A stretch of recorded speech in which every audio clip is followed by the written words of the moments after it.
ओम सभी को नमस्ते। मंत्रोच्चारण। ओम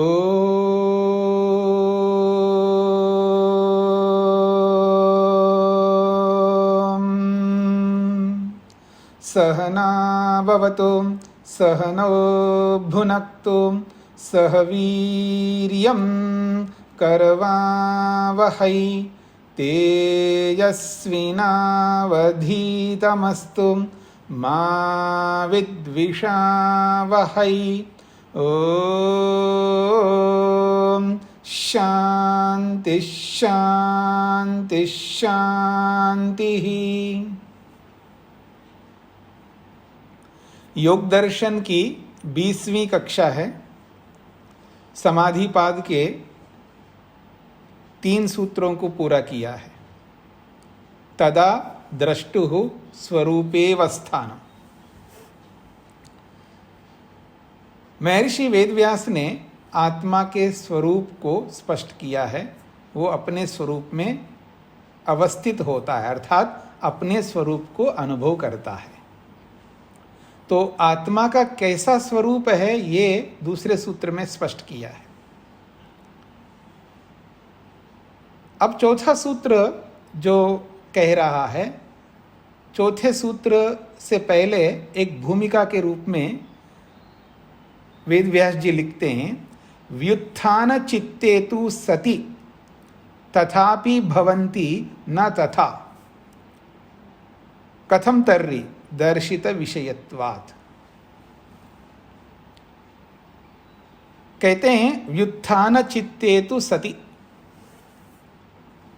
ये जो हमारा चित्त है, मन है,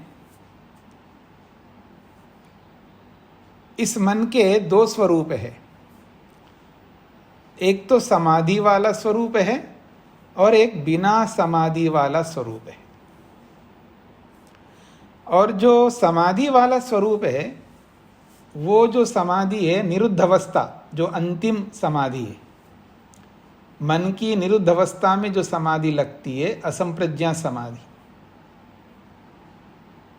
उस असंप्रज्ञा समाधि में आत्मा जो है अपने स्वरूप में रहता है, यानी अपने स्वरूप को अनुभव करता है।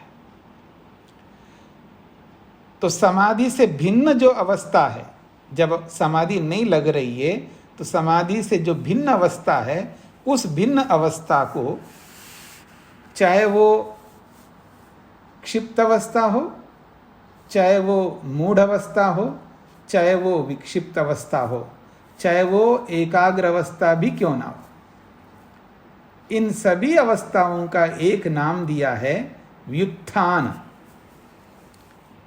व्युत्थान चित्त। तो व्युत्थान नाम जो है समाधि से भिन्न अवस्था है, इसको व्युत्थान माना है। जब संप्रज्ञा समाधि को लेंगे तो संप्रज्ञा समाधि से भिन्न अवस्था होगी, वो व्युत्थान अवस्था होगी। कौन सी? चाहे वो क्षिप्त होकर के हम काम करते हो, या मूढ़ होकर के काम करते हो, या विक्षिप्त होकर के काम करते हो। एकाग्र अवस्था में जो समाधि लगती है, उससे भिन्न अवस्था है व्युत्थान। उसका नाम दिया है व्युत्थान अवस्था। इसको आप लौकिक अवस्था कह सकते हैं, लौकिक व्यवहार कह सकते हो, या सामान्य। अभी हम सब लोग व्युत्थान दशा में हैं, इसका नाम दिया है व्युत्थान। एक समाधि और एक व्युत्थान। जब आत्मा समाधि में रहता है तो उसमें दर्शन होता है, साक्षात्कार होता है, और समाधि में यथार्थ बोध होता है। और जब समाधि से भिन्न अवस्था में रहते हैं हम लोग, वो अयथार्थ में रहते हैं, यथार्थ बोध में रहते ही नहीं। मोटी भाषा में कहूं, भांग पी करके रहते हैं हम लोग। भांग समझते हैं ना? तो जब भांग पिया हुआ आदमी कैसा रहता है जी? होश में नहीं रहता। तो जैसे भांग पिया हुआ होश में नहीं रहता है, हम सब लोग होश में नहीं है, और उस दशा को व्युत्थान कहते हैं। और ये जो व्युत्थान है, जहाँ होश में नहीं है हम लोग, तो वो है, क्या है वो? या तो क्षिप्त अवस्था है, या मूढ़ अवस्था है, या विक्षिप्त अवस्था है। इन तीनों अवस्थाओं में जो हम जीते हैं वो अयथार्थ में जीते हैं, ये याद रखना। वास्तविकता में हम जी नहीं रहे हैं अभी, यथार्थता में हम है ही नहीं है, ये आप सोच सकते हैं। इसी को व्युत्थान दशा कहते हैं। तो व्युत्थान क्या होता है ये आपको समझाया मैंने। तो कहते हैं व्युत्थान चित्तेतु सति, जब व्युत्थान मन होता है, अर्थात क्षिप्त अवस्था में, मूढ़ अवस्था में, विक्षिप्त अवस्था में जब मन रहता है, उस स्थिति में तथापि भवंती, तथापि भवंती जो है ये चिति शक्ति के लिए आया है। चिति शक्ति जो है स्त्रीलिंग में है, तो इसलिए भवंती भी स्त्रीलिंग में है। ये धातु रूप नहीं है, ये भवंती, ये शब्द रूप है, याद रखना। धातुओं को भी शब्द रूप के समान चलाया जाता है। जैसे पठती है, तो पठती शब्द क्रियापद कहलाएगा, और पठन, पठंतो, पठंतः, पठंतम जब ऐसा बोलेंगे तो शब्द रूप बन जाएगा। जैसे मैं बोलूँगा पठंतम विद्यार्थिनम पश्य, इसका अर्थ क्या होगा? पढ़ते हुए विद्यार्थी को देखो। गच्छन्तम देवदत्तम पश्य, जाते हुए बालक को या जाते हुए देवदत्त को देखो। तो यहाँ गच्छन्तम देवदत्तम, ये रूप चलता है। गच्छन, गच्छन्तो, गच्छन्ति, गच्छन्तः, गच्छन, गच्छन्तो, गच्छन्तः, पठन, पठन्तो, पठन्ता, ये शब्द रूप है। क्रियाओं को भी शब्द रूप बनाते हैं, और शब्द रूपों को भी क्रियापद बनाते हैं। एक व्याकरण का एक बहुत बड़ा नियम है। शब्दों को भी, यानी संज्ञावाची शब्दों को भी क्रियापद बना देते हैं, और क्रियापदों को भी संज्ञावाची शब्द बना देते हैं। ये एक बहुत बड़ा व्याकरण का एक नियम है। तो ये जो क्रियापदों को शब्द रूप बनाते हैं, तब वहाँ वो क्रिया नहीं होती है, क्रिया के साथ साथ संज्ञा भी होती है। ये स्पष्ट हो रहा है आप सब लोगों को? तो जैसे भवती, भवता, भवंती ये क्रियापद है। अब इसी क्रियापद को शब्द रूप बनाएंगे तो भवन, भवंतो, भवंता ऐसा बनेगा। और अब इसके लिंग भी चलते हैं शब्दों के, जैसा कि आपको एक बार बताया था। लिंग दो के होते हैं, एक तो प्राणियों के लिंग होते हैं, पुल्लिंग, स्त्रीलिंग, नपुंसकलिंग, प्राणी जगत के, और एक शब्दों के भी लिंग होते हैं। कोई शब्द पुल्लिंग, कोई शब्द स्त्रीलिंग, कोई शब्द नपुंसकलिंग। तो ये जो क्रियापद शब्द रूप बन जाते हैं, इसमें भी पुल्लिंग में भी चलता है। जैसे पठन, पठंतो, पठंता, ये पुल्लिंग में, और इसी को स्त्रीलिंग में चलाना है तो आप पठन नहीं रहेगा, पठती, पठंत्यो, पठंत्यः ऐसा बनेगा रूप। ऐसे ही भवन, भवंतो, भवंता का स्त्रीलिंग में भवंती बनेगा स्त्रीलिंग में, और चिति शक्ति स्त्रीलिंग में, तो ये भवंती जो है ये स्त्रीलिंग में। ये दिखाना था मेरे को, यहाँ भवंती शब्द, ये क्रियापद नहीं है, भवंती ये शब्द रूप है। और ये भवंती जो है चिति शक्ति के लिए आया, यानी ऐसा होती हुई चिति शक्ति अपने स्वरूप में ही रहती हुई वैसा नहीं अनुभव करती है, ये इसका अभिप्राय है। व्युत्थान चित्तेतु सति, जब मन की दशा व्युत्थान अवस्था में रहती है, मन की दशा जो है व्युत्थान में रहती है, तो चिति शक्ति तथा भवंती, चिति शक्ति जीवात्मा अपने निज स्वरूप में रहती हुई भी न तथा वैसा अनुभव नहीं करती है। जैसा उसका स्वरूप है जीवात्मा का, जैसा स्वरूप है वैसा ही रहता है जीवात्मा, बदल तो नहीं सकता, उसमें परिणाम तो होते नहीं है। लेकिन जैसा आत्मा है वैसा नहीं होता है, अर्थात वैसा अनुभव नहीं करता है आत्मा। जैसा आत्मा का स्वरूप है, वो जैसा स्वरूप है वैसा अनुभव नहीं करता जीवात्मा। कब? जब व्युत्थान दशा में रहता है,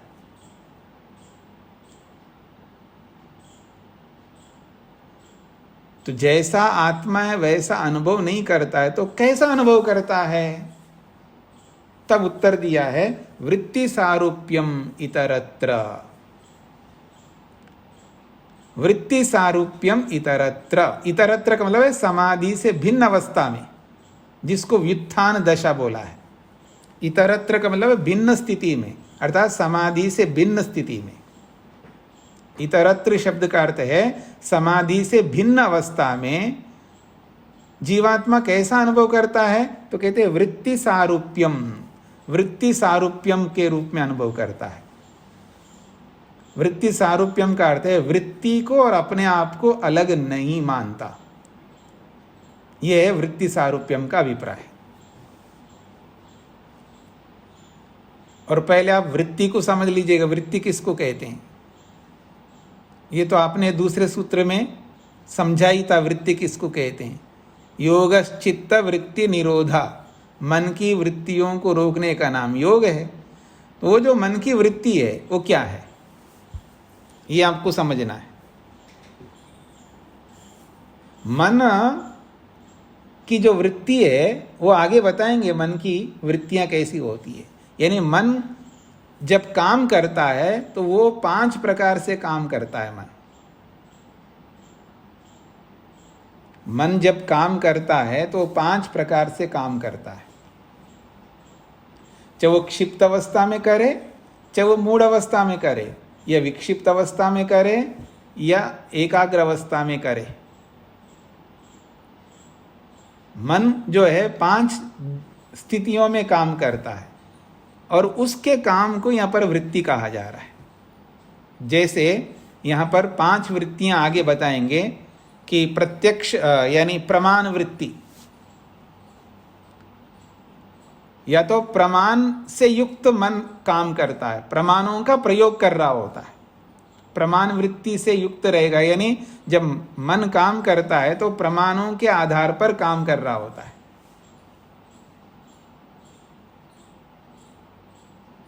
या मन काम कर रहा होता है तो विपर्य वृत्ति में काम करता है, बिल्कुल मिथ्या ज्ञान में रह करके काम करता है।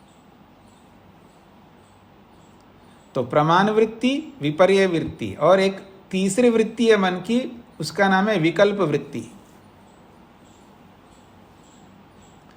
विकल्प वृत्ति में काम करता है। इन सब की परिभाषाएं बताएंगे, इन सब का अर्थ भी बताएंगे। आप थोड़ा सा धैर्य रखिएगा।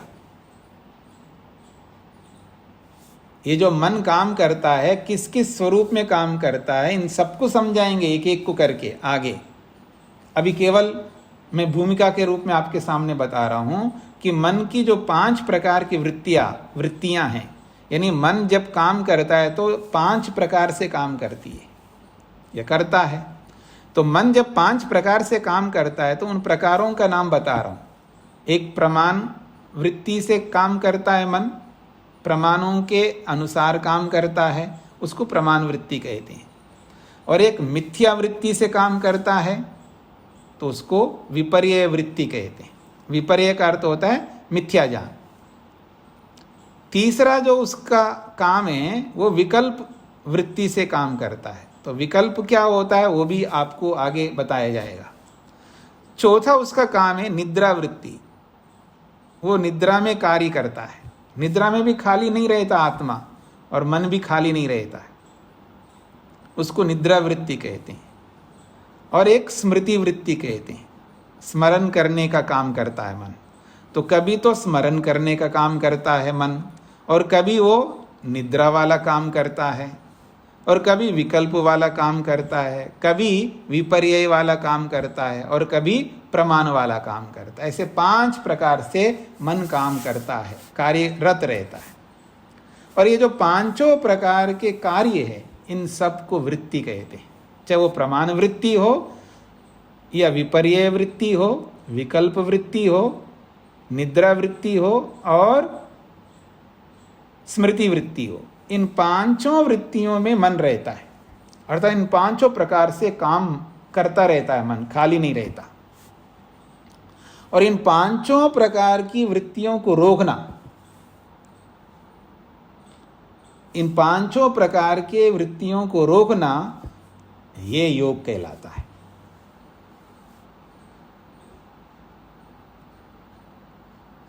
अब ये कह रहे हैं, ये जो वृत्ति है, मन के जो पांचों प्रकार की वृत्तियां हैं, तो वृत्ति और आत्मा अलग अलग है, लेकिन आत्मा और उस वृत्ति को एक ही मानता है। यह है वृत्ति सारूप्यम। वृत्ति को और अपने आप को अलग देखना चाहिए हमको, लेकिन वृत्ति को और अपने आप को अलग देखता ही नहीं आत्मा, दोनों को एक ही के रूप में देखता है। यही सबसे बड़ा दोष है हम सबका। वृत्ति को और आत्मा को अलग देखना चाहिए हमको, लेकिन हम अलग बिल्कुल नहीं देखते, और इस अलग न देखने का परिणाम है हम लोग यहीं पर बैठे हुए हैं। इसलिए हमारी मुक्ति नहीं होती है, इसलिए भी हमारे दुख छूटते नहीं, और हम अपने ही हाथों से दुख मोल ले रहे हैं हम लोग। जैसे किसी मॉल में जाकर के खरीदते रहे ना, खरीदारी करते हो आप, या जाकर के करते हो या ऑनलाइन से करते हो, तो ये जो खरीदारी हम बहुत कुछ खरीदते रहते हैं ना, तो ऐसे ही हम अपने हाथों से दुखों को खरीद रहे हैं हम लोग।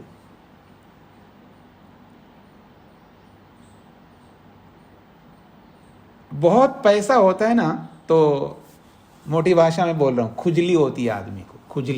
खुजली समझते हैं ना, आप नहीं समझेंगे तो कौन समझेंगे।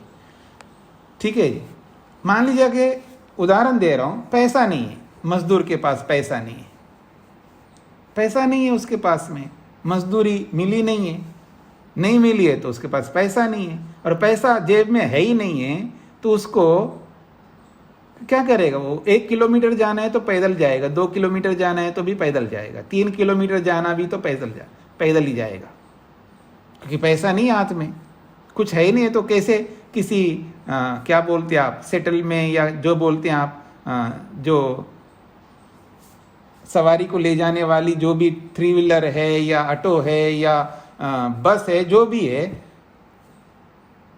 आपको पता है ना, वो 10 मिनट, 15 मिनट, 20 मिनट खड़ा रहता है। कौन? मजदूर, आप, मैं, हम सब 15-20 मिनट में 2 बार जाके आ सकते हैं हम लोग जहां जाना है, लेकिन खड़े रहते हम,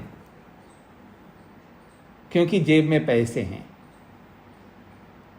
और फिर जो भी गाड़ी आएगी उसमें बैठेंगे, उसको 10 रुपए देंगे, फिर उतर जाएंगे 1 किलोमीटर के बाद, 2 किलोमीटर के बाद में। पैसा है इसलिए, और पैसा ना हो तो खुद पैदल जाएगा वो आदमी, मेहनत करेगा ना। तो जब जेब में पैसा होता है ना, तो पर उसका किसी ना किसी में खर्च करना है ना, इसी को कहते खुजली होती है व्यक्ति को। तो इसलिए वो पैसे को किसी ना किसी में वो लगाता रहता है, खरीदता रहता है, मोल लेता रहता है। कभी ये खरीदेगा, कभी वो खरीदेगा, खाने का, पहनने का, उसका, इसका, किसी ना किसी कुछ ना कुछ करता रहेगा। और जैसे जैसे पैसा बढ़ता जाएगा वैसे वैसे वो इन चीज़ों में लगाता रहता है। तो जैसे हम दुनिया भर की चीज़ों को खरीदने में लगे हुए हैं, हम अपने हाथों से खरीद रहे हैं, जैसे और चीज़ों को खरीदते हैं, ऐसे ही हम लोग दुखों को खरीदते हैं अपने हाथों से, मुसीबतों को खरीदते हैं, समस्याओं को खरीदते हैं।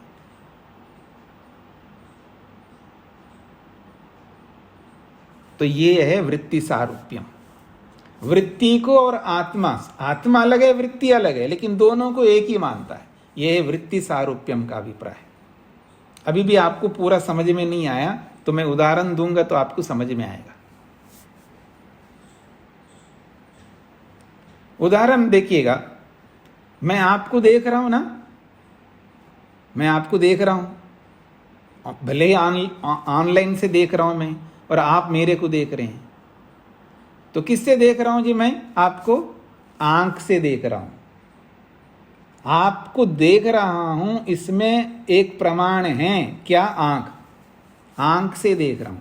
तो ये जो आंख से देखने की जो क्रिया हो रही है, और इस क्रिया के पीछे मन जुड़ा हुआ है, इसको प्रमाण वृत्ति कहते हैं।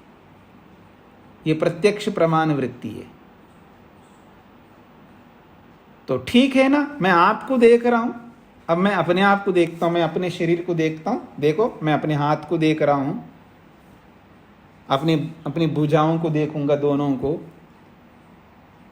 अपने उरस्थल को देखूंगा, अपनी नाभि को देखूंगा, हाँ, नाभि के नीचे के अंगों को देखूंगा। देख सकता हूं ना मैं अपने शरीर को, जितना भी देख सकता हूं। तो ये क्या है? प्रमाण वृत्ति है। तो जब मैं अपने शरीर को देखता हूं तो शरीर का ज्ञान हो रहा है, ये वृत्ति है मन के माध्यम से। अब इस वृत्ति को और आत्मा को, दोनों को एक मानता हूं। अब थोड़ा सा और इसको खोलता हूं मैं। दर्पण के सामने खड़े होते हैं हम लोग, होते नहीं होते? आप में से कोई ऐसा भी है जो दर्पण को देखता ही ना हो? कभी ना कभी तो देखते ही होंगे। तो जब मिरर के सामने जब आप खड़े होते हैं और मिरर में जब अपने शरीर को देखते हैं, कैसे देखते हैं? आत्मा को और शरीर को एक के रूप में देखते हैं। आत्मा को और शरीर को अलग नहीं मानते, एक मानते हैं। अब तो आपको स्पष्ट हो रहा होगा, हाँ मैं ठीक से दिख रहा हूं, ठीक है, हाँ ठीक है ना, दाढ़ी, हाँ दाढ़ी ठीक है, टोपा ठीक से लगा दिया, हाँ चश्मा ठीक लगा है, या टेढ़ा ऐसा है, हाँ ठीक है, हाँ मैं ठीक दिख रहा हूं। तो जब मैं और शरीर अलग अलग है ना, मैं आत्मा और शरीर अलग अलग है, लेकिन मान क्या आ रहा होता है? मैं ठीक दिख रहा हूं। मैं का मतलब शरीर, शरीर को और आत्मा को एक मान रहा होता है। यह है वृत्ति सारूप्यम। अगर आपसे पूछा जाए ना, क्यों जी शरीर और आप एक ही है? नहीं जी बिल्कुल नहीं, मैं मानता ही नहीं। शब्द तो आपके ये बोलेंगे, लेकिन व्यवहार ये बिल्कुल नहीं बोलता है। व्यवहार एक ही मानता है। ये है वृत्ति सारूप्यम। इसका पहचान कैसे? नहीं जी मैं एक थोड़ा मानता हूं जी, बिल्कुल शरीर का अलग मानता हूं। तो आपका हाथ काट दूं मैं, फिर पता चलेगा आप एक मानते अलग मानते। मैं नहीं काटूं, मान लो कट गया हाथ, हाँ कट गया किसी वजह से, आजकल पता नहीं कभी भी कुछ भी हो सकता, हाथ कट गया, अलग हो गया आपका, बिल्कुल रोना नहीं। दर्द हो रहा है तो रोएंगे ना, ठीक है, दर्द होने के कारण से रो रहे, लेकिन आपको दर्द नहीं हो रहा, इंजेक्शन लगा दिया, सब कुछ कर दिया, आपको पेन नहीं हो रहा है, पर हाथ कट गया, अलग हो गया। और बाहर से नहीं रोगे तो अंदर से रोते रहोगे, वो अंदर से भी नहीं रोना है। क्यों रो रहे हो आप? तो आप आत्मा नहीं हो ना, मतलब शरीर आप नहीं हो ना, शरीर तो अलग है, आत्मा अलग है। आत्मा में तो कुछ हुआ नहीं है। आत्मा वैसा का वैसा है जैसा आत्मा का स्वरूप है। आपने सुना है, चिति शक्ति अपरिणामिनी अप्रतिसंक्रमा दर्शित विषया शुद्धा च अनंता च। आत्मा को कुछ नहीं हो, शरीर को हुआ है, और उस शरीर को तो होना है, उसको आप रोक नहीं सकते। आप ऐसा नहीं कर सकते कि हाथ कटेगा ही नहीं, पाँव कटेगा ही नहीं। आपका नहीं कटेगा तो दूसरे का कटेगा, किसी का तो कटेगा। हमारा एक्सीडेंट नहीं हुआ तो कोई बात नहीं, किसी का तो होता ही है, रोज होता है, तो हो रहा है ना, उसको तो हम रोक नहीं सकते। अब हो गए तो हो गए जी। अब उस एक्सीडेंट में हाथ टूट गया, पाँव टूट गया, या कुछ जो भी गाड़ी में हानि हो गई या शरीर में हानि हो गई, हो गई। अब उसका मरम्मत करो, आगे बढ़ो। पर रोते क्यों? दुखी क्यों होते हो? परेशान क्यों होते हो?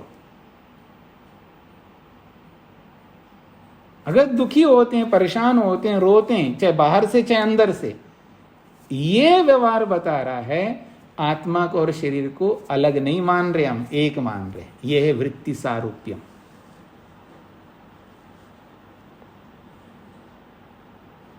और उदाहरण देखिएगा, ये तो शरीर के साथ में, जैसे शरीर की वृत्ति है तो शरीर और आत्मा को अलग नहीं मान रहे।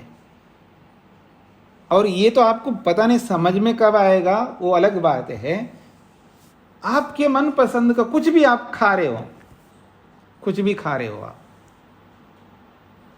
तो वो जो खा रहे हो वो खाना शरीर में जा रहा है, लेकिन उस खाने को और आत्मा को अलग नहीं मानते, ये सबसे बड़ी बात है दोनों के, क्योंकि वो खाने की वृत्ति है। जैसे शरीर को देखने की एक वृत्ति है, तो ऐसे खाने की वृत्ति है। देखने की वृत्ति अलग है, खाने की वृत्ति अलग है, सूंघने की वृत्ति अलग है, छूने की वृत्ति अलग है, सब ये वृत्तियां हैं। और चाहे वो छूने की वृत्ति हो, चाहे वो खाने की वृत्ति है, उस वृत्ति को और आत्मा को अलग नहीं देखते हैं, एक ही मानते हैं। ये सब जगह में ऐसे मान करके चल रहे होते हैं। ये है वृत्ति सारूप्यम। इसको समझना लोहे के चने चबाने जैसा है। कोई लोहे के चना चबा दे ना और चबा के हजम कर दे, वो ऐसा ही है। इतना आसान नहीं है, इसको समझना इतना आसान नहीं है। पता नहीं आपको समझ में कब आएगा, मैं नहीं जान सकता। लेकिन वास्तविकता ये है, जैसे शरीर को आत्मा को हम अलग नहीं देख रहे हैं, ऐसे खाने को, पीने को, सूंघने को, छूने को, जो भी वृत्ति बन रही है हमारी, अलग अलग प्रकार की वृत्ति बनती, उस वृत्ति को और आत्मा को एक मानते हैं। यह है वृत्ति सारूप्य। और इसी कारण से हम यहीं पर लटके हुए हैं। हमारी मुक्ति नहीं हो सकती है, ना हमारी समाधि लग सकती है। हाँ, ये जो चाह रखते हैं ना, हाँ मैं भी भगवान का दर्शन कर लूं, भगवान का दर्शन कब होगा, हाँ कुछ ऐसा उपाय बता। ऐसा लगता है जैसे कि कोई तरकीब ऐसा बता दूं किसी को। कई बार पूछते हैं, लेकिन कोई ऐसा तरकीब हो मेरे को भी भगवान का दर्शन हो जाए।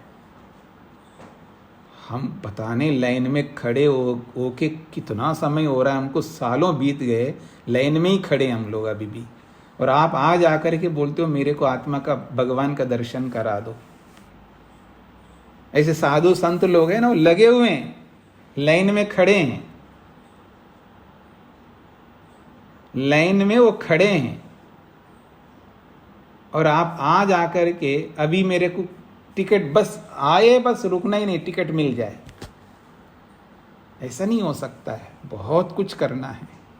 तो ये जो वृत्ति और अपने आप को हम अलग नहीं देखते व्यवहार में, वृत्ति को और आत्मा को एक मानते हैं व्यवहार में, यही सबसे बड़ी हमारी गलती हो रही है। हर वृत्ति को और आत्मा को अलग बिल्कुल नहीं मानते। व्यवहार, पूरा हमारा व्यवहार, कैसा भी व्यवहार करो आप, लेने का, देने का, सारे व्यवहार वृत्तियों से युक्त है। और उस वृत्ति को और आत्मा को हम अलग नहीं देखते हैं, इसलिए हम परेशान होते हैं, दुखी होते हैं और हाय तौबा मचाते हैं, पता नहीं क्या करने लगते हैं। कितना परेशान होता है आदमी, पूछिएगा मत।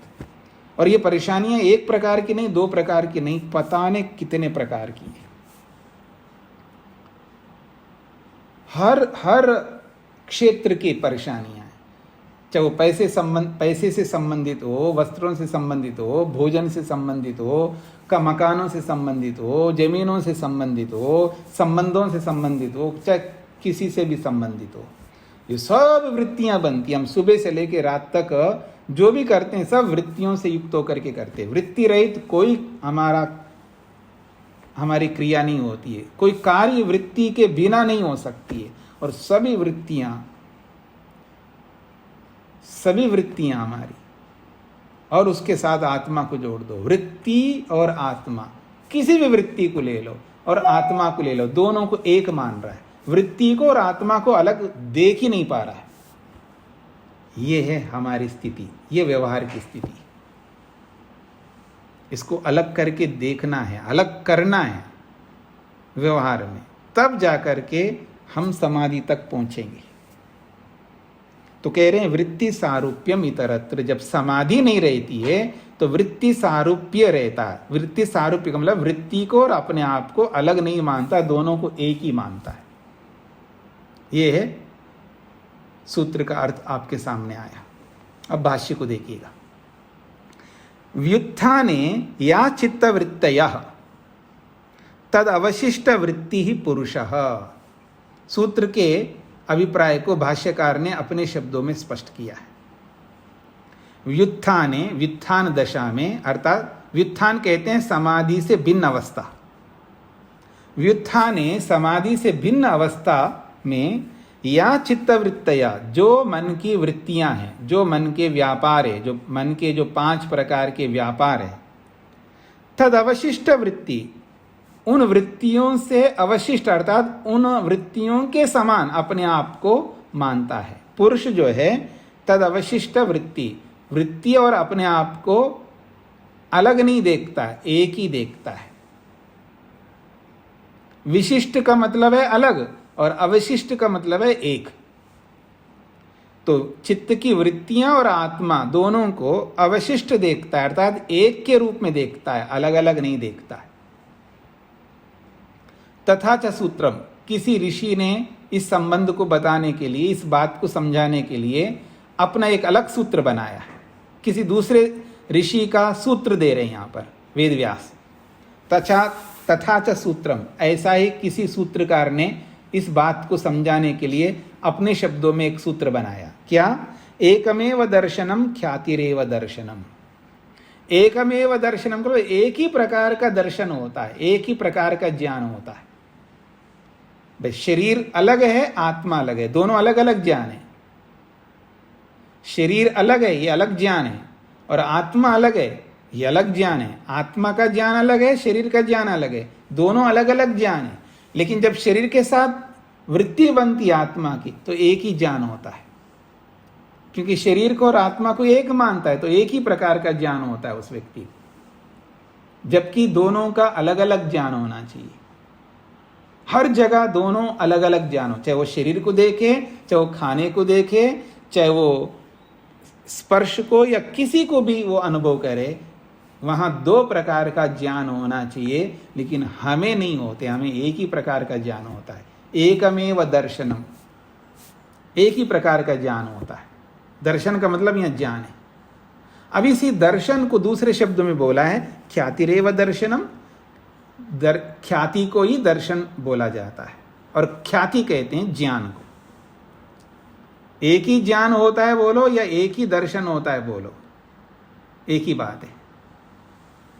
तो एक ही प्रकार का ज्ञान व्यक्ति को होता है।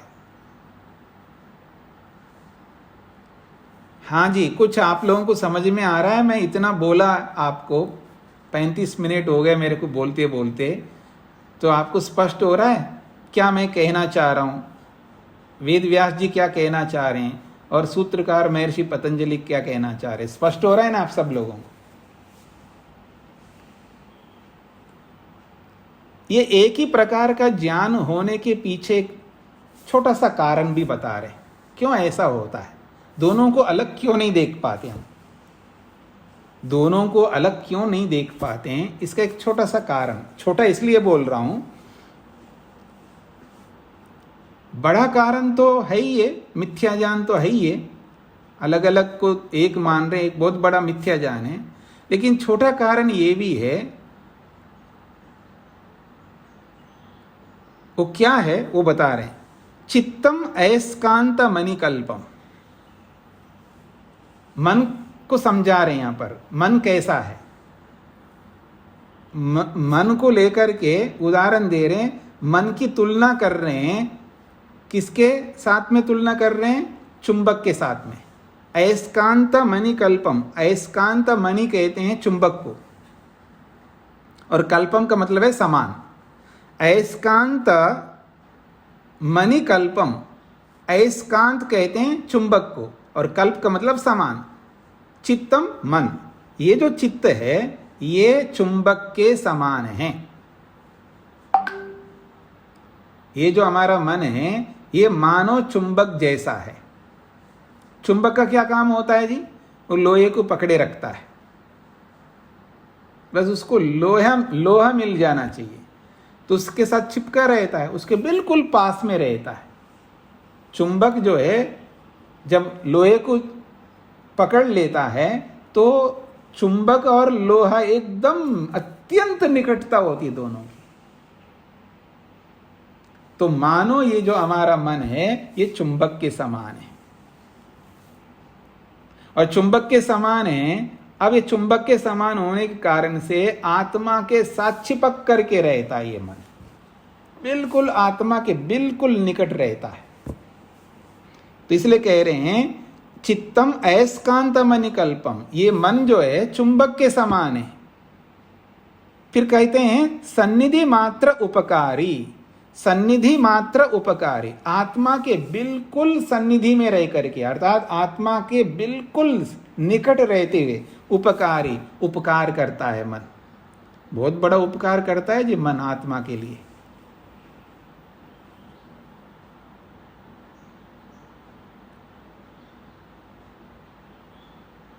हाँ जी, बड़ा आदमी होता है ना, बड़ा आदमी, चाहे वो प्रधानमंत्री हो, मुख्यमंत्री हो, जो बड़े लोग होते हैं, बड़े बड़े लोग जितने भी होते हैं, चाहे वो नेता लोग हैं या राजतंत्र के लोग हैं या किसी प्राइवेट सेक्टर के जो कॉरपोरेट के लोग हैं, बड़ी बड़ी कंपनियों के सीईओ लोग हैं, ऐसे बड़े बड़े जो लोग होते हैं वो अपने नीचे कुछ निकट के कुछ लोगों को रखते हैं। जैसे पीएस होगा, कोई पीए होगा, कोई फलाना होगा, ऐसे बहुत निकट के कुछ होते हैं। और वो जब तक जागते रहते हैं ना वो बड़े लोग, तब तक उनके बिल्कुल निकट रहते हैं, बस पास में रहते हैं उनके। ये स्पष्ट हो रहा है ना आप लोगों को? तो जैसे बड़े लोगों के साथ में वो जो पीए पीएस जो भी होते हैं वो बिल्कुल साथ में रहते हैं, उनके साथ चिपके रहते हैं। प्रधानमंत्री को देखिए, उनके साथ में कितने लोग रहते हैं, खड़े रहते हैं। प्रधानमंत्री हो, मुख्यमंत्री हो, राष्ट्रपति हो, जो बड़े लोग होते हैं, और जब तक वो जागे रहते हैं तो उनके इर्द गिर्द, उनके पास ही लगे रहते हैं। तो ठीक इसी प्रकार से ये जो आत्मा है उसके बिल्कुल निकट रहता है ये मन, सन्निधि मात्र उपकारी, बिल्कुल पास में रह करके आत्मा का उपकार करता रहता है। जैसे बड़े आदमी के पास में रह करके वो लोग उस बड़े आदमी के उपकार करते हैं, उनको जो चाहिए वो सब प्रोवाइड करते हैं, जो जो वो चाहते हैं, जैसे जैसे वो कहते हैं वैसा वैसा वो सब करते रहते हैं। बस आदेश पाते हैं और उस आदेश का पालन करते हैं। वो बड़ा आदमी केवल निर्देश मात्र करता है और वो सब करने वाले वो होते हैं उनके निकट के लोग। तो सेम टू सेम ऐसा ही आत्मा है। वो खुद कुछ नहीं करता है, जैसे बड़ा आदमी नहीं करता है, वो करवाता रहता है। तो ऐसे ही आत्मा खुद कुछ नहीं करता है, पीछे बोला ही था, आत्मा के स्वरूप में बोला ही था, वो खुद कुछ नहीं करता है, वो दूसरे से करवाता है। तो वो करने वाला दूसरा कौन है? मन है। वो बिल्कुल आत्मा के निकट रहता है। तो सन्निधि मात्र उपकारी, आत्मा के बिल्कुल सन्निधि में, बिल्कुल निकट रहते हुए उपकारी, उपकार करता है। इसलिए इस मन को बोला है अयस्कांत मणिकल्पम, ये चुंबक के समान है। जैसे चुंबक जो है लोहे के बिल्कुल निकट रहता है, चिपक करके रहता है, ऐसे ही आत्मा के साथ चिपक करके, अर्थात आत्मा के बिल्कुल निकट रहता है ये मन। तो दृश्यत्वेन स्वं भवति पुरुषस्य स्वामिनः, दो शब्द यहां पर दिए हैं। एक तो दृश्य, दृश्यत्वेन, दृश्य के रूप में। दृश्य उसको कहते हैं, ये पारिभाषिक शब्द है दृश्य। दृश्य उसको कहते हैं देखने योग्य, आत्मा के द्वारा देखने योग्य जो वस्तु है, आत्मा के द्वारा जानने योग्य जो वस्तु है, उसको दृश्य कहते हैं। और इस पूरा का पूरा जो ब्रह्मांड है, इस पूरे ब्रह्मांड के हर वस्तु दृश्य है। ये आगे बताएंगे स्वयं महर्षि पतंजलि। इसका नाम दिया है दृश्य। दृश्य का मतलब देखने योग्य, अनुभव करने योग्य, समझने योग्य। और इस दृश्य में सारे तत्व आते हैं, सत्व रज तम से लेकर के, सत्व रज तम से लेकर के महतत्व रूपी बुद्धि से लेकर अहंकार, मन, ज्ञानेन्द्रियां, कर्मेंद्रियां, पंचमाभूत, पंचमाभूतों से बनी हुई जितनी भी वस्तुएं, हर कोई वस्तु, जड़ वस्तु, ये सब दृश्य कहलाते हैं, देखने योग्य, अनुभव करने योग्य। तो ये दृश्यत्वेन, ये मन भी आत्मा के लिए दृश्य है। ये मन भी आत्मा के लिए दृश्य है, देखने योग्य, अनुभव करने योग्य। क्योंकि आत्मा जो है समाधि लगा करके मन को भी देखता है, मन को भी अनुभव करता है, मन का भी साक्षात्कार करता है, इसलिए मन भी दृश्य है। वो दृश्य भी है और साधन भी है। सारे दृश्य जो है साधन भी बन सकते हैं। तो मन जो है दृश्य बन करके स्वम भवति पुरुषस्य स्वामिना, तो वो पुरुष रूपी स्वामी का वो स्वम होता है। स्वम का अर्थ होता है संपत्ति, स्वम शब्द का अर्थ है संपत्ति, और स्वामी जो है पुरुष है। क्योंकि जहां भी संपत्ति होगी वहां पर उसका मालिक भी होगा, याद रखना। संपत्ति और उसका मालिक ना हो यह हो नहीं सकता। कोई संपत्ति ऐसा दिखा सकते जिसका मालिक ना हो? कोई आप ऐसी संपत्ति नहीं दिखा सकते जिसका मालिक ना हो। ये अलग बात है, हमें पता नहीं है मालिक इसका कौन है। और आपको पता है ना, जब किसी वस्तु का कोई मालिक नहीं दिखता है तो उसका मालिक कौन होता है जी? सरकार। हाँ, ये याद रखना, सरकार उसका मालिक होता है। तो ऐसे ही ये जो दृश्य के रूप में ये जो मन है, ये पुरुषस्य स्वम भवति, ये आत्मा का स्वम है। स्वम का अर्थ होता है संपत्ति है। तो मन एक प्रकार से आत्मा की संपत्ति है और आत्मा उसका स्वामी है, उसका मालिक है। तो अब ये मन दो काम करता है। एक तो स्वम संपत्ति बनकर के भोग्य दृश्य भी बनता है और एक साधन बना करके दूसरे का भी उपभोग कराता है। ये मन के अंदर दो विशेष काम है। वो स्वयं भी दृश्य बन करके आत्मा को अनुभव कराता है, आत्मा को सुख प्रदान करता है, और वो स्वयं मन जो है साधन बन करके दूसरों का भी अनुभव कराता है। तो ये मन के स्वरूप को यहां पर समझाने का प्रयत्न किया। मन का एक ये भी स्वरूप है, वो चुंबक के समान है, और जैसे चुंबक लोहे को पकड़े रखता है, ठीक इसी प्रकार ये मन जो है आत्मा को पकड़े रखता है, या यूं कहिए आत्मा मन को पकड़े रखता है।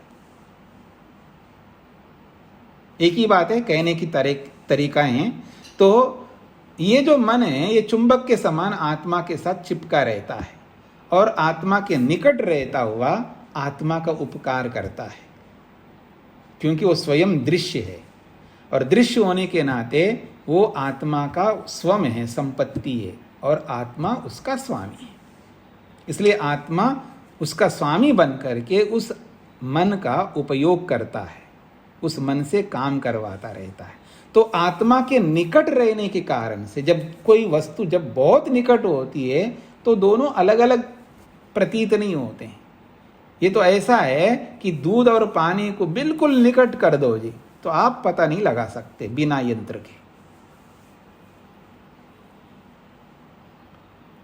हाँ जी, 1 लीटर दूध में 50 ml पानी डाल दूंगा, हो सकता कोई कोई 100 ml डालता होगा, क्या पता है कोई कोई भैंस का दूध और गाढ़ा दूध लगे तो 200 ml भी डाल सकता है। तो पानी और दूध दोनों को साथ में मिला लीजिएगा, आप बिना यंत्र के पता नहीं लगा सकते।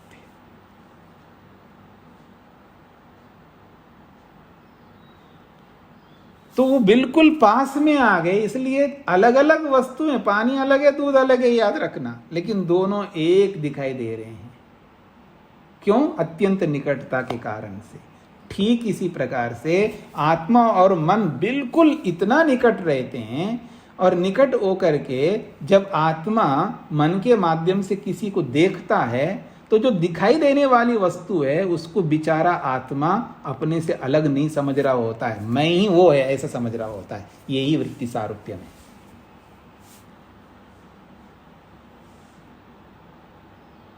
ये बात कही गई यहां पर। तस्मात्, इसीलिए चित्त वृत्ति बोधे पुरुषस्य अनादि संबंधो हेतु। तस्मात्, इसीलिए किस लिए? वो मन आत्मा के अत्यंत निकट रहता है और अत्यंत निकट रह करके उसको बोध कराता रहता है, उसको ज्ञान कराता रहता है। तो चित्त वृत्ति बोधे, मन के वृत्तियों का बोध करने में पुरुष का अनादि संबंध, अनादि काल से संबंध है। ये जो वृत्तियों का बोध होता है, ये क्यों होता है? क्योंकि आत्मा मन के साथ अनादिकाल से जुड़ा हुआ है, अनादिकाल से। अब ये जो अनादि है, ये दो प्रकार का होता है।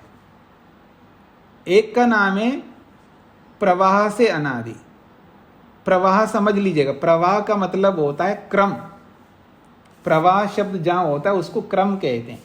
यानी सृष्टि, सृष्टि के बाद प्रलय, प्रलय के बाद फिर सृष्टि, फिर सृष्टि के बाद फिर प्रलय, ये क्रम है। और ये क्रम कभी रुकता नहीं, टूटता नहीं है। ये क्रम निरंतर बना रहता है, अनवरत रहता है। ये क्रम कभी नहीं टूटेगा। सृष्टि के बाद प्रलय होना ही होना है, प्रलय के बाद सृष्टि को होना ही होना है। इस क्रम को कोई नहीं रोक सकता है। ये क्रम निरंतर चलता रहता है, इसको कहते हैं प्रवाह। ये प्रवाह वाला अनादि है। और एक कूटस्थ अनादि कहते हैं। कूटस्थ अनादि का अभिप्राय होता है जैसे आत्मा अनादि है और वो कूटस्थ अनादि, यानी अनादि अनादि के रूप में निरंतर रहता है, इसमें कोई प्रवाह नहीं है। यानी कभी आत्मा नहीं रहता है, कभी रहता है, ऐसा नहीं है। आत्मा सदा रहता है, उसमें प्रवाह वाली बात नहीं है, उसमें क्रम नहीं है। बिना क्रम के लगातार आत्मा बना रहता है। चाहे प्रलय रहे तो भी आत्मा रहेगा, चाहे वो सृष्टि है तो भी आत्मा रहेगा। दोनों स्थितियों में आत्मा बराबर बना रहता है। इसको कहते हैं कूटस्थ अनादि, या आप सदा अनादि कहिएगा या शाश्वत अनादि कहिएगा, अलग अलग शब्द बोलते हैं उसको समझने के लिए। तो दो प्रकार के अनादि है। एक कूटस्थ अनादि है, लगातार, जैसे आत्मा सदा रहता है, परमात्मा सदा रहता है। और सत्वर स्तंभ भी सदा रहते हैं, यानी संसार का जो रॉ मेटीरियल है, उसका जो मूल कारण है, वो भी सदा रहता है। पर वो जो प्रकृति है सत्वरस्त में, वो सदा अपने स्वरूप में नहीं रहता। बस ये अंतर है उसके अंदर। वो कभी कार्य के रूप में आता है और कभी अपने कारण के रूप में जाता है। ये प्रवाह से अनादि है। मूल रूप तो अनादि है, कभी मूल रूप रहेगा, कभी मूल रूप नहीं रहेगा, ऐसा नहीं है।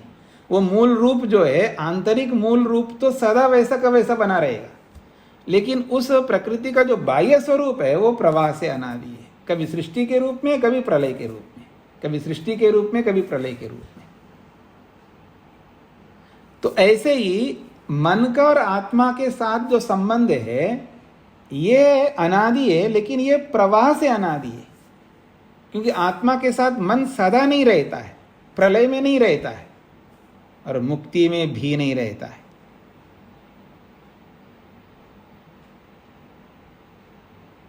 इसलिए आत्मा के साथ मन का जो संबंध है, प्रवाह से अनादि है। ये इसको समझना है। तो यहां चौथे सूत्र में मुख्य बात ये कही गई है, जब समाधि नहीं रहती है तो आत्मा का स्वरूप सेम टू सेम वैसा ही रहेगा जैसा समाधि में अनुभव करता है आत्मा अपने स्वरूप को। और लेकिन जब समाधि नहीं रहती है, उस स्थिति में भी आत्मा वैसा ही रहेगा जैसे समाधि में रहता है, लेकिन कम वक्त ये अनुभव नहीं करता है। ये सबसे बड़ी समस्या है। ये हो गई जी पूरा आपका चौथा सूत्र। हाँ जी, शैलेंद्र जी को क्या पूछना है? जी स्वामी जी, इसमें जो दर्शित विषयत्वाद जो भूमिका अवतरणिका में है, जी जी, तो यहाँ इस दर्शित विषयत्वाद का अभिप्राय मन चित्त से लिया जा रहा है। हाँ जी, दर्शित विषय का मतलब है विषय दिखाए जाते हैं जिसको, तो वो आत्मा को दिखाए जाते हैं और दिखाने वाला मन है जी। और पीछे शुद्धानंदाचा में दर्शित विषय एक शब्द आया था, तो वहाँ आत्मा का विशेषण है। हाँ जी, यहाँ पर भी आत्मा का विशेषण है, वहां पर भी आत्मा का विशेषण है। बस ठीक है स्वामी। हाँ जी, हाँ जी। हाँ जी, अनिल जी को क्या पूछना है?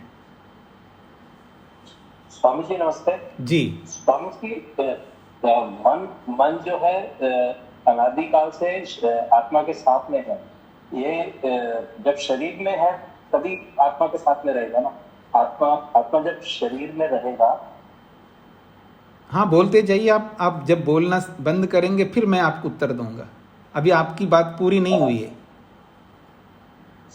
आत्मा जब मन के साथ में तभी रहेगा जब शरीर में रहेगा आत्मा। हो गई आपकी बात? इतना ही पूछा। हाँ, हाँ जी। ऐसा नहीं है। शरीर ना रहने पर भी आत्मा आत्मा के साथ मन रहता है। जब शरीर नहीं होता है तब भी मन आत्मा के साथ रहता है। तो मैंने पीछे प्रारंभ में बोला था पहले सूत्र में कि 18 तत्व हैं स्थूल शरीर के अतिरिक्त।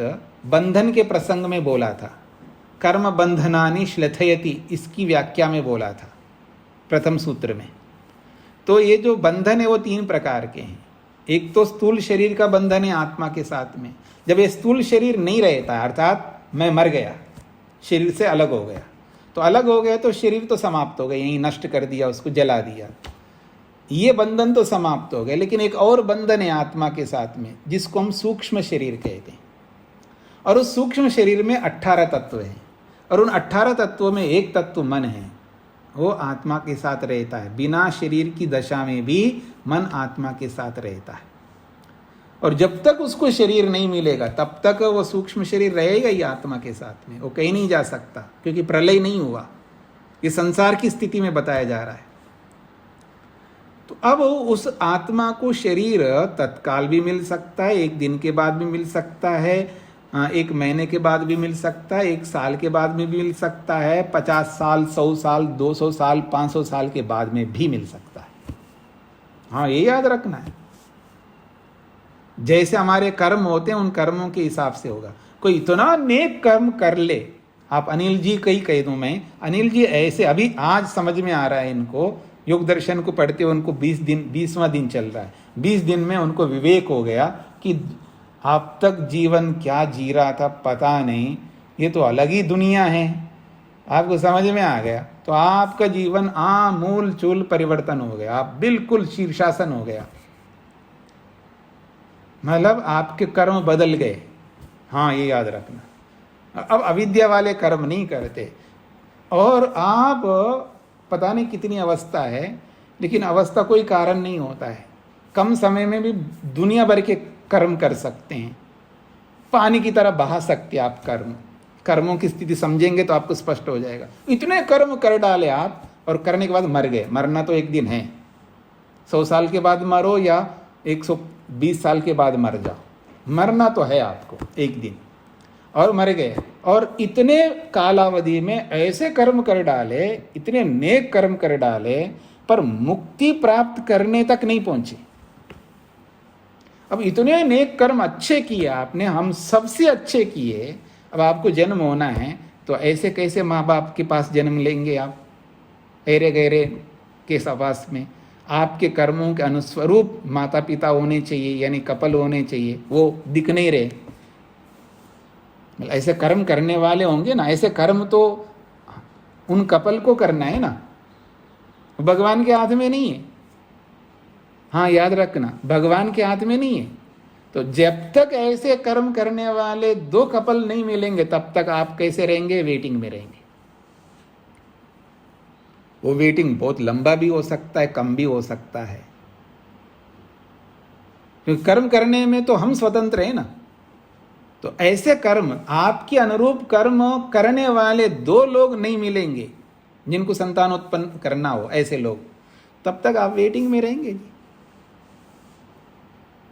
तो वहां पर आत्मा के साथ मन रहता है, यानी 18 तत्व रहते हैं, उनमें से मन भी रहता है। बिना शरीर के भी मन रहता है, ये आपको उत्तर दिया है। स्पष्ट हो गया? हाँ जी, शेखर जी। जी प्रणाम स्वामी जी। हिंदी भाषा में स्वामी जी जहाँ एकमेव दर्शनम चातिरेव दर्शनम में वो बोल रहा कि पुरुष की जैसी वृत्ति होती है वह वैसा ही दिखता है। मैं हाँ। सोच रहा था कि जैसे मन, वृत्तियां तो मन में ही होती है ना स्वामी जी, जो जिसको जैसा मन में वृत्तियां होती है वैसा हम अपने आप को समझते हैं। हाँ, पर वो यहाँ ये बताया जा रहा है दोनों को अलग समझना है कि मैं वो नहीं हूं, वो अलग है और मैं अलग हूं। अपने आप को अलग समझना है। दो प्रकार का ज्ञान होना चाहिए। ये जो वृत्ति वाला ज्ञान अलग है और मेरा मैं रूप का जो ज्ञान है वो अलग है। दोनों ज्ञान अलग अलग होने चाहिए। दोनों अलग अलग ज्ञान नहीं हो रहा है, एक ही ज्ञान हो रहा है। वो जो वृत्ति वाले को और अपने आप को अलग नहीं समझ रहा है। जी जैसे किसी के पैसे डूब गए, ठीक है, मान लीजिएगा, जैसे आजकल इन्वेस्ट करते हैं, अलग अलग जगह पर करते हैं, और मान लीजिए आप में से कोई ऐसा आदमी हो जिसके करोड़ों रुपए एक ही दिन में स्वाहा हो गए, जैसे आजकल जैसा काम करते हैं, और वो छाती पीट रहा है, हाय मैं मर गया, हाय मैं मर गया। भाई तू कहाँ मरा है? तो वैसे के वैसे हैं, पैसा ही तो नष्ट हुआ है ना। पैसे को और अपने आप को अलग नहीं देख रहा होता। पैसा का समाप्त हो जाना, पैसे गलत चले गए, वो अलग वृत्ति, एक अलग ज्ञान है। और मैं एक आत्मा हूं, मेरा ज्ञान अलग है, लेकिन दोनों को एक बना रहा है। मैं मर गया, मैं कहाँ मर गया हूं? मैं तो वैसा का वैसा हूं, लेकिन उस पैसे की हानि को आत्मा की हानि समझ रहा है वो। ये एक वृत्ति है, एक ज्ञान हो रहा है। स्पष्ट हो गया जी? जी जी, आत्मा समझ तो रहा है स्वामी। वैसे हम देखेंगे आत्मा में तो कोई वृत्ति होती नहीं ना। देखिए, ये थोड़ा कह रहे हैं कि आत्मा में वृत्ति होती है। दोनों अलग अलग हैं जी, दोनों अलग अलग को एक मानते हैं हम व्यवहार में। व्यवहार में एक मान रहे हैं, बस उसी को कह रहे हैं कि आत्मा एकमेव दर्शनम ख्यातिरेव, एक ही प्रकार का ज्ञान होता है, जबकि हमको दो ज्ञान होने चाहिए।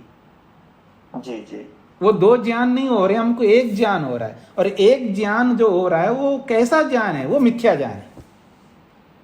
अलग अलग को एक कैसे मान सकते हैं? अलग अलग को अलग अलग मानना है, एक को एक मानना है।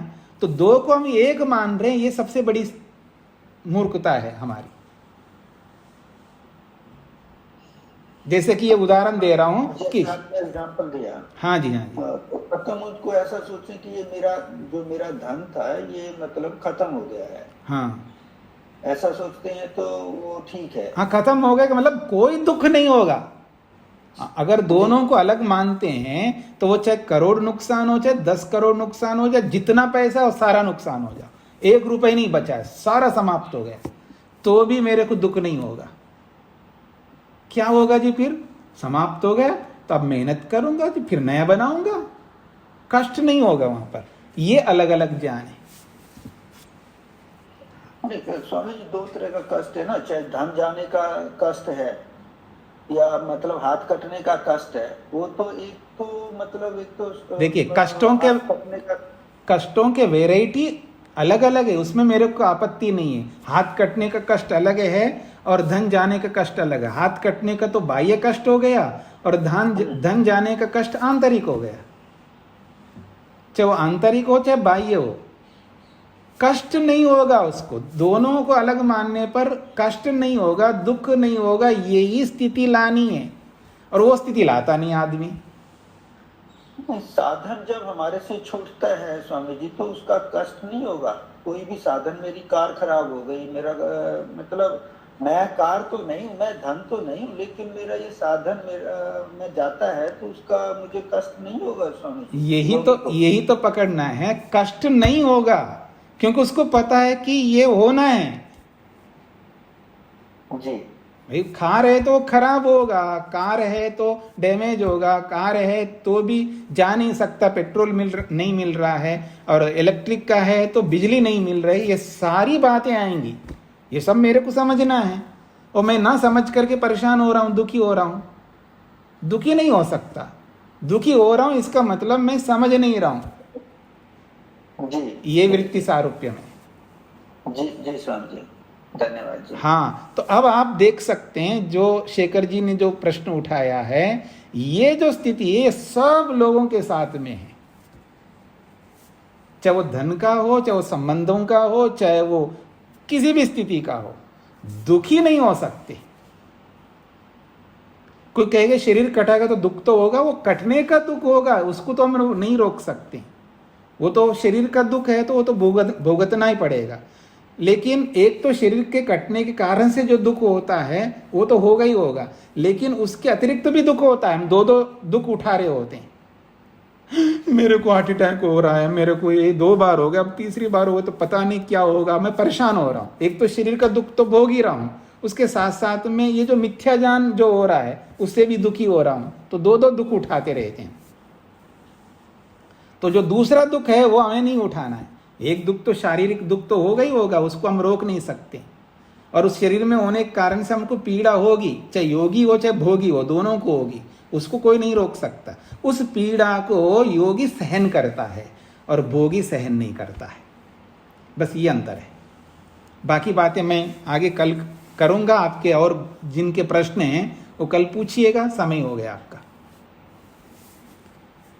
तो इस वृत्ति सारूप्यम को समझ करके आइएगा। फिर आपको जो प्रश्न लगे समझ में ना आए, ये वृत्ति सारूप्यम को आप सबको समझना होगा। ये समझ में आ जाए तो आदि समस्या का समाधान हो जाएगा, फिर आप मुक्ति के पात्र बन जाएंगे। ये आप समझ लीजिएगा। जैसे कोई IAS बनने के लिए 2 परीक्षाएं पूरा कर लेता है, बस केवल इंटरव्यू बाकी ये वाली स्थिति है, वो वाली स्थिति में पहुंचेंगे हम, याद रखना। बड़ी बात है ये वृत्ति सारूप्यम को समझना, छोटी मोटी बात नहीं है, बहुत बड़ी बात है। यहीं अटके हुए हैं। हाँ, मतलब अनपढ़ हो या पढ़ा लिखा हो, सन्यासी हो या चाहे कोई आसी हो, किसी आश्रम में रहने वाला हो, किसी वर्ण में रहने वाला हो, सब यहीं पर अटके हुए हैं वृत्ति सारूप्यम में। ये बहुत बड़ी बात है, इसको समझने का प्रयत्न करिए। ओम शांति शांति शांति।